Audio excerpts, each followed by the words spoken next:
sa bawat isa sa inyo.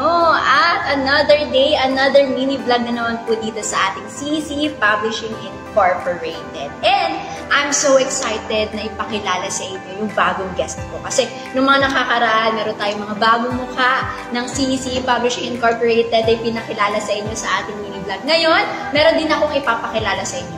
Student din siya ng PTS, taking an education course as well.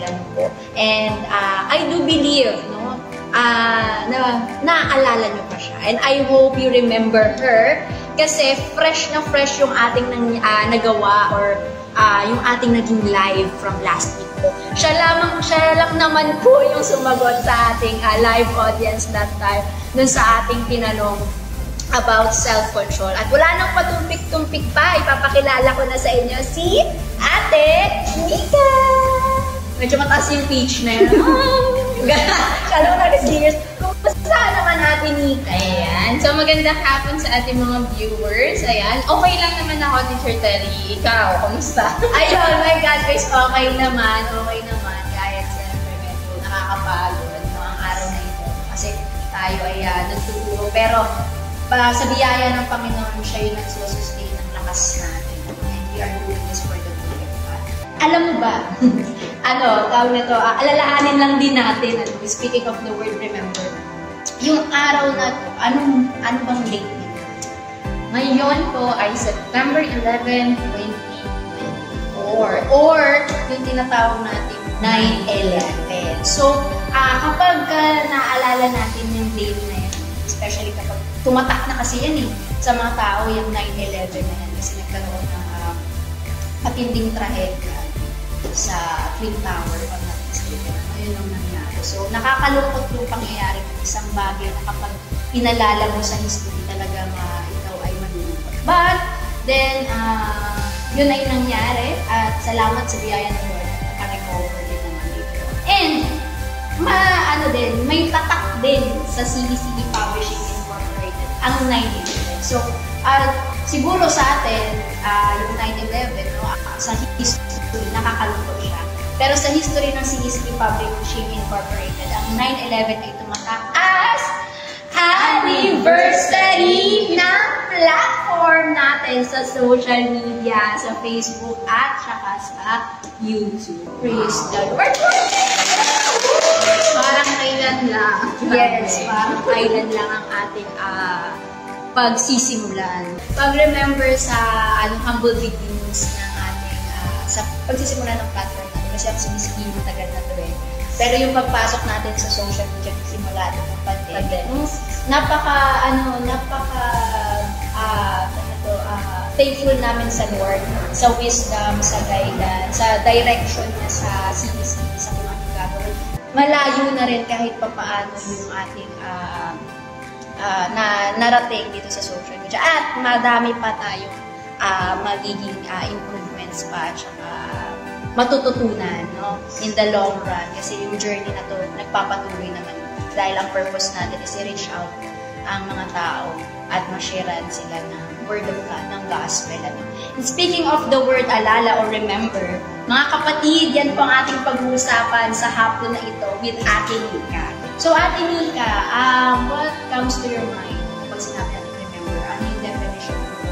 And ano yung sa tingin mo palagahan ng remember or pag-alaala? Yun, pag-alaala. So, ayan.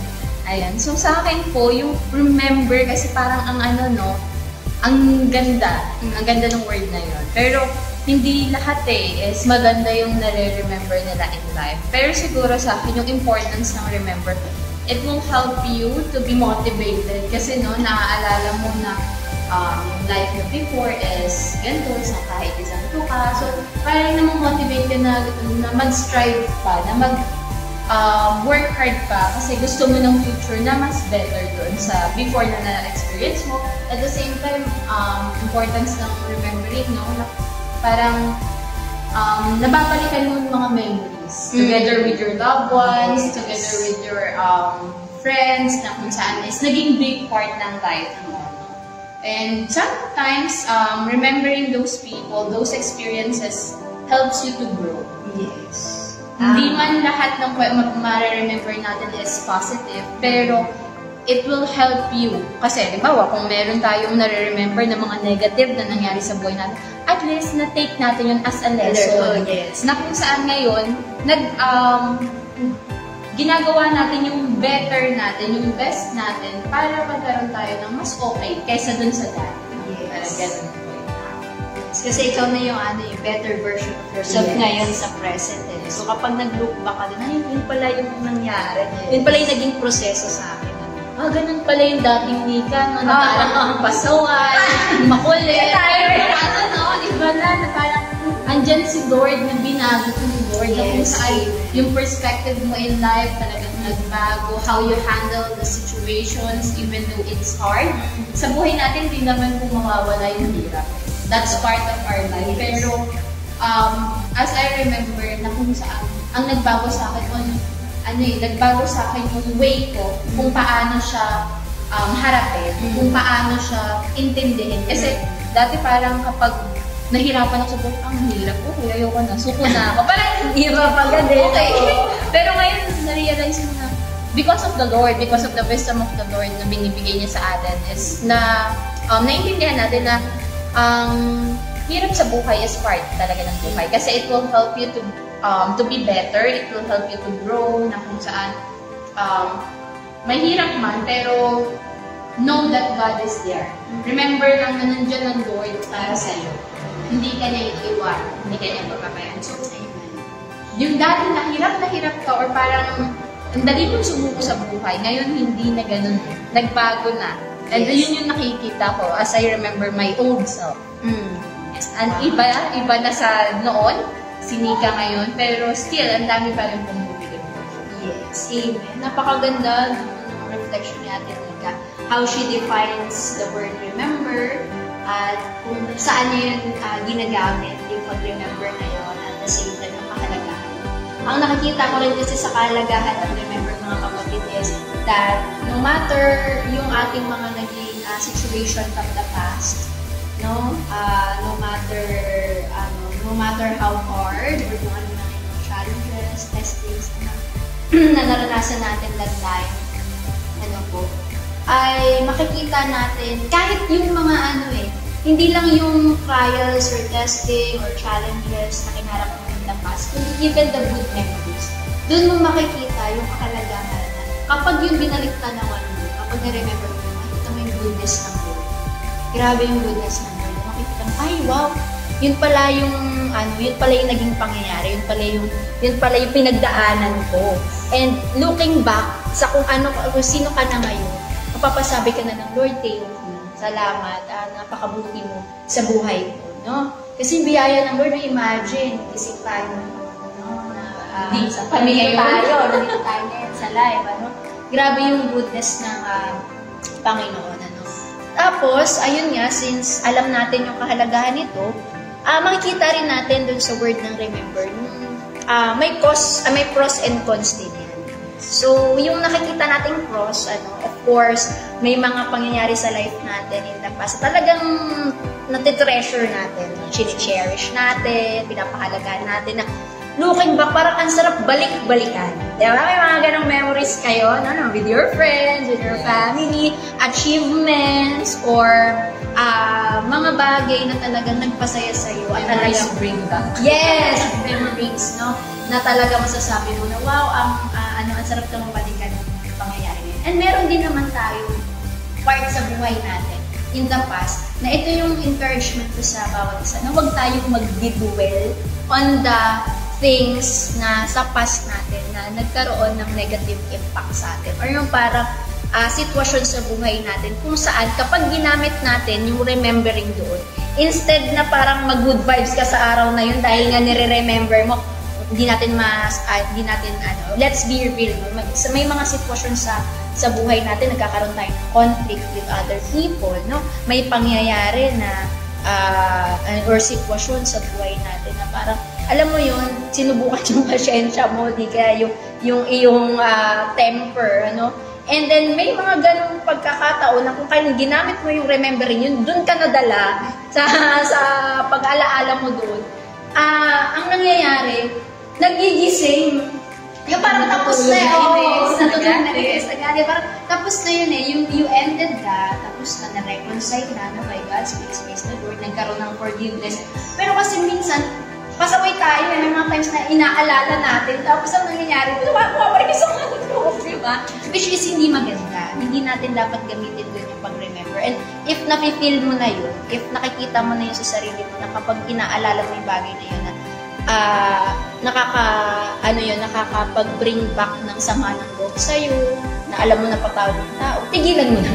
Tantanta mo na. Diba? Huwag ka na mag-alala. Huwag mo na alalahanin. Diba? Huwag mo na yung balikan. Yun yung mga bagay na hindi mo na dapat ginagawa. So, yung mga closed chapters na naalam mo na hindi yun makakabuti sa'yo or makakapag-paralyze din sa'yo in the present, huwag mo nang balikan. Or makakapagbigay sa'yo ng fear in the present, huwag mo nang balikan. Kasi tapos na yun.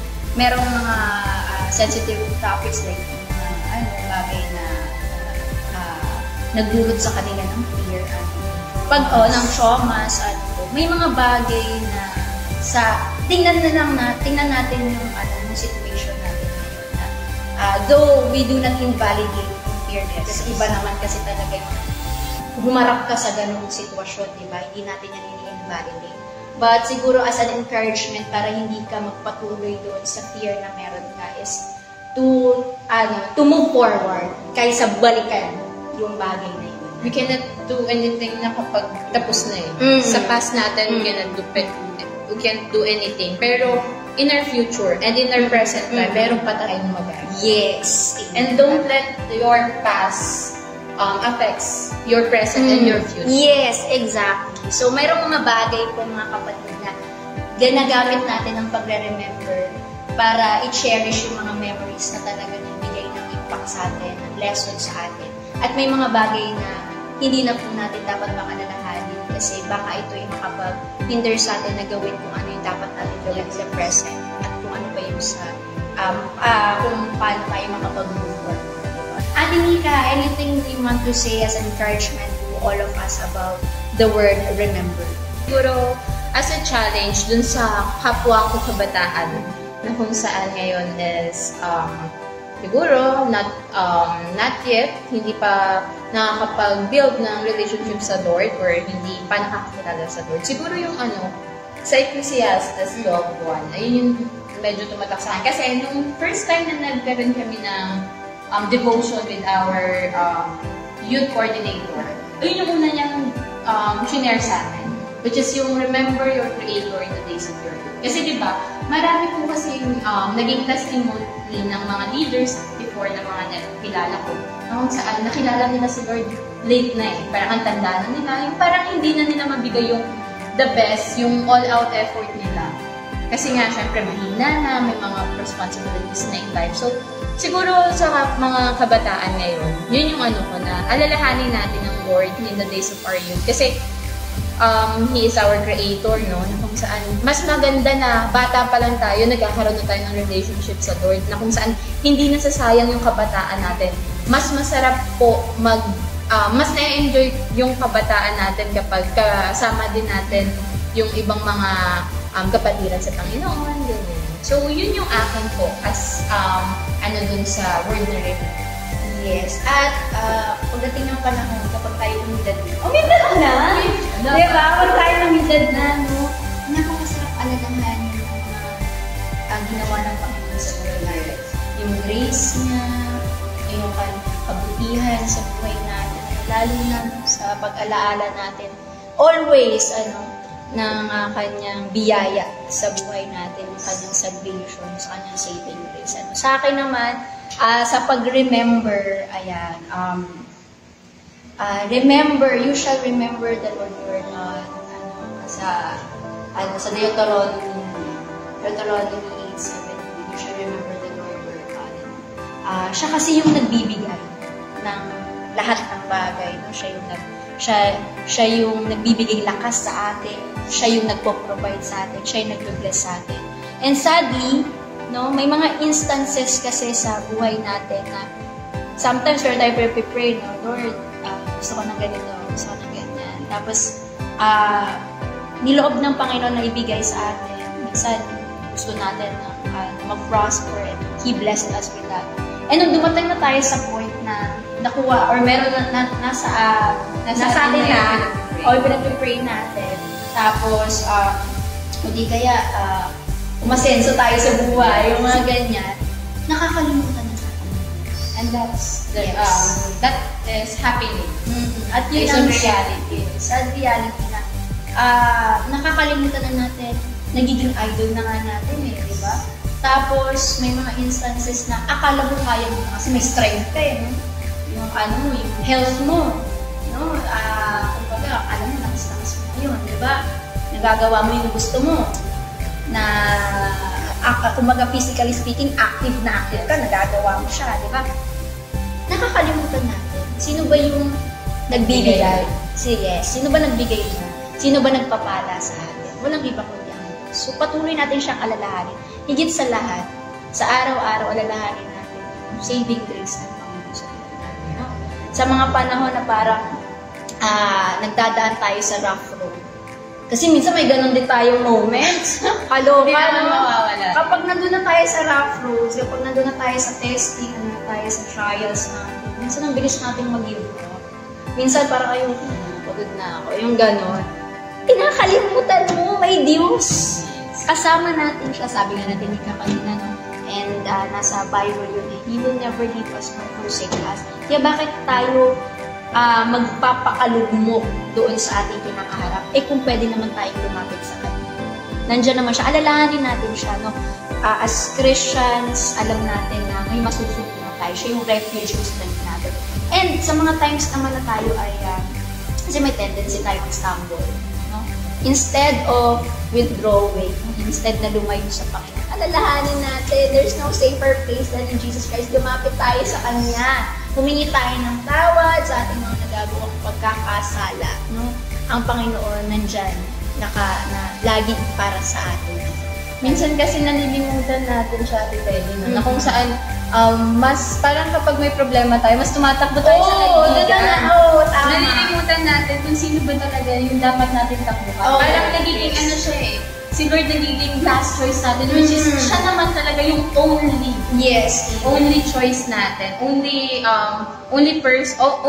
na matatakbuhan natin. Siya lang ang namumukad tanging laging nandyan at siya yung makakatupad ng salitang hindi kita iiwan kailanman. Tama. Naalala kasi yung tao pwedeng mawala Yes, totoo yan.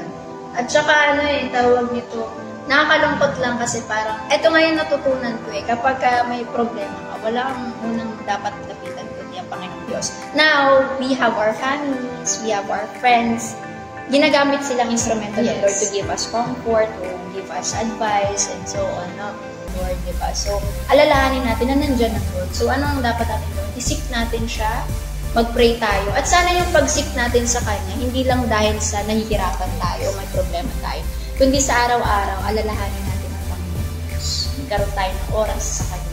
At sa lahat ng ating gagawin, we should always give Him glory. And salamat po for watching and staying with us all throughout the time ng ating pong mini vlog for today's video. And alalahanin natin ang Panginoong Diyos sa ating buhay. And patuloy din natin i-remember ang hashtag Values Education for the Next Generation. Kaya naman, kita-kits sa susunod na mini vlog mga kapatid. Salamat! God bless! Bye!